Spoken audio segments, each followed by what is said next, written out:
Hello, and a very warm welcome to you all, and a very warm welcome to the last month of the year 2024. I hope you have had an amazing year and that the new year ahead is filled with new opportunities and good feelings. If you're new here in my channel, welcome. I'm so happy you're here. My name is Shaz, and I'm on a journey to document and share how I'm trying to create a dreamy, fairy tale, whimsical garden filled with flowers and gorgeous color all year round. Today, I wanted to share a bit of a garden disaster I had with the heavy rainstorm we had last week. The heavy rain got all my sunflowers down into a tangled mess. So I decided to add some support in the form of staking them so they can be protected from windy situations all summer long. And I wanted to share my very simple, sustainable approach, which basically anybody can adopt in any garden setting. So in my garden, I always try to use natural whatever's available in my garden already when like potting or doing things around the garden. So for staking, I'm just using some bamboo sticks that I bought a couple of years ago, and I've been reusing them for all these years now. They can be used in pots, in beds, and basically anywhere you need some support for your plants. And as ties, instead of using rubber ties or zip ties or garden ties that usually come with the steel wire and the plastic coating, I decided like a few years ago, like I have a palm tree that drops lots of palm leaves, and they're perfect for using as a tie. So I have been using them as ties for staking. So what I do is I break each palm tree leaf into like 4 or 3 little pieces, and then I just wrap them around the stake and the flower so that it gives like a good support. This is a really good way of also managing waste at the end of the season, because then I don't have to go looking for the plastic rubber ties, or they don't add up in my garden as plastic waste, because then it's really hard after the season to go and look for these ties, because usually at the end of the season it's cold and you don't really feel like getting out into the garden. And I always leave my flowers and everything that I've grown throughout winter so that it provides shade and food sources for birds and insects. So this is what I do. It's really easy after the flowering season. After I just pull out the flower, say for example these sunflowers, if they're dry and have gone into seed, after I collect the seeds, I'll just pull them out, and this palm leaf tie would come with it, and I could just put them in the green bin with the palm tie. I don't need to go looking for the plastic tie. So this is a very simple yet sustainable approach to staking and tying plants that need support. I think you can also use not just palm tree leaves, but basically any type of leaves or natural material that you can tie around. I also keep in mind that when I am staking, I try not to stake too close to the flower on the bed, because then there is always a risk of damaging the root system. And if I can, at times I try and tie 2 sunflowers together, just because it saves the number of stakes that I have to use, and also the number of flowers that I can tie in one, the better. It's also not possible with other types of flowers. So for sunflowers it's really easy because they only grow taller and they don't really grow around the plant. So yeah, this is a really simple approach to staking, and they all look really happy now. They've got their support and then they're just reaching for the sun now.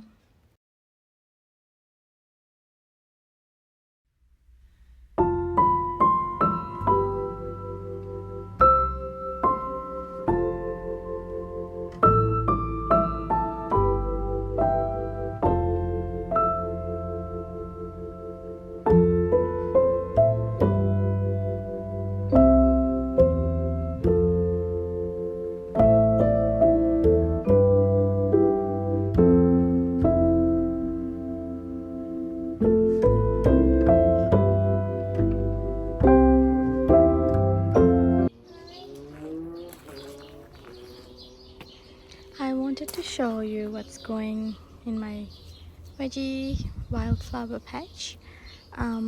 You can see that there's been a lot of new growth since last week.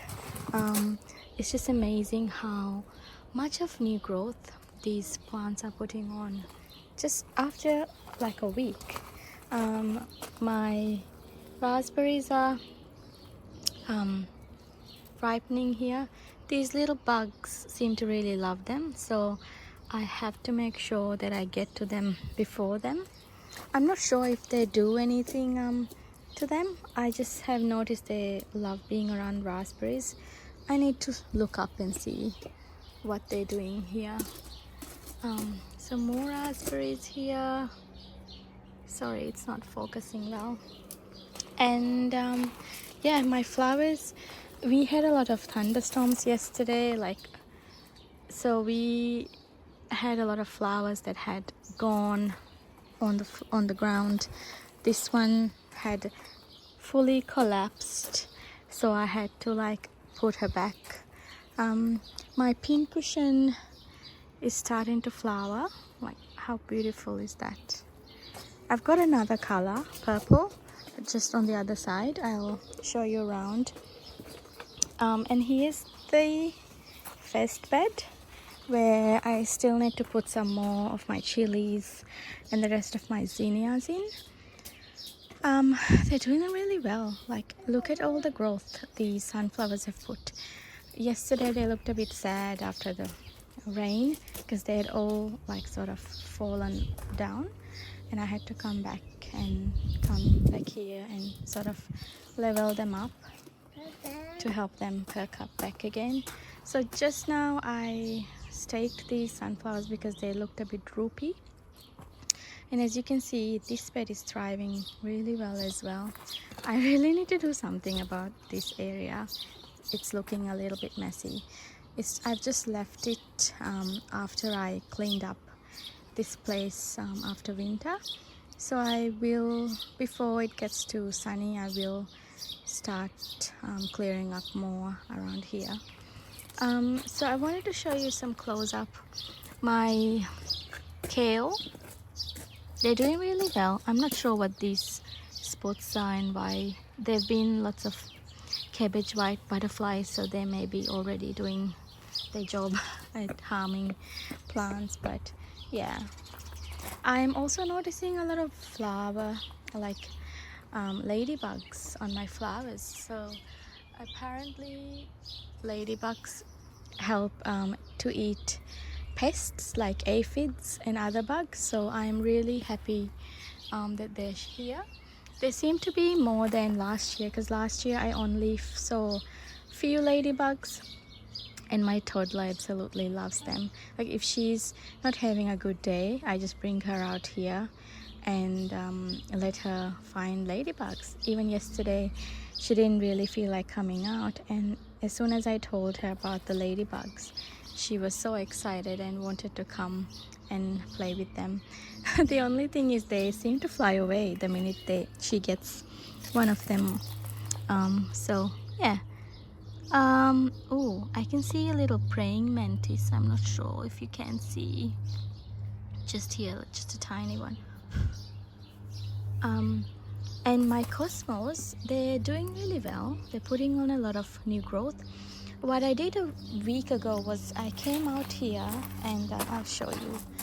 I came out here and then I snipped off new buds that were forming. So apparently if you do that, it helps the plant send out new shoots and make it more bushier. So if you want a bushy flower, it's best to cut the first new buds that pop through, so that it sort of, the plant then sends energy to produce more bushier growth. So I am yet to do that to my zinnias, my floret flower zinnias. The ones that I put in at the front look a bit sad. I think some sort of a bug or something got into them, and all the leaves look like they've been eaten up.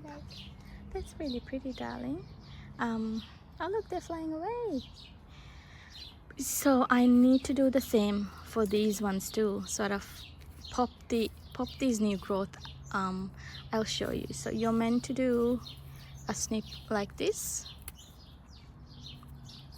and that is meant to sort of send out more shoots and more new, like bushier shoots, which would also mean more flowers. So don't be scared to do that. You're doing plant some good by doing that. I'm trying to sort of repot this and see if that will help, but let's see. Yeah, so I will be doing that. I'll come out here and I'll be doing that before these guys put on more growth. I'll just do some few bits here just so they don't do an early flower and then give me less flowers. If I do this now, that might help. Okay, so this is this bed, and my chili, yeah, my chili, this one's a finger variety, so they're the long ones. They are doing really well. I mean, she is doing really well. Lots of new growth down here. You can see lots of new shoots, so I'm really excited about that. Moving on, this looks like a bit of a mess here. This was from last year's pincushion flower that I left in here. I didn't think she'd come back, but yeah, this bed looks so full. I feel like this dahlia is taking up almost 50% of the bed now. It's a dahlia that I left in the bed from last year. She didn't flower very well. I think she'd only put on like 3, but I didn't dig up the tubers. I just left it in there. So you can see my eggplant. They're putting a lot of new growth, and I'm so excited to see them. My forget-me-nots, because forget-me-nots make me think of my best friend. So this is a little shout out to my best friend. And some black-eyed Susans here, some more habaneros. So this is the variety that I'm growing this year, and I'm really excited for these, and I really hope they put on a good fruit season of fruit this year. Some at the back, because I don't usually follow spacing rules when it comes to gardening, because I am limited in space and I want to make sure I can grow as much and peck them as much as possible as I can. The cucumbers here at the back, they are putting a lot of new growth and they're kind of getting out of hand, so I'm thinking of sort of putting a trellis up here so that they can climb up instead of spreading on the bed. So that's something I need to do, and I'm thinking I'll film the process so you can see how I go. Yeah, so that's a little update about my garden this week.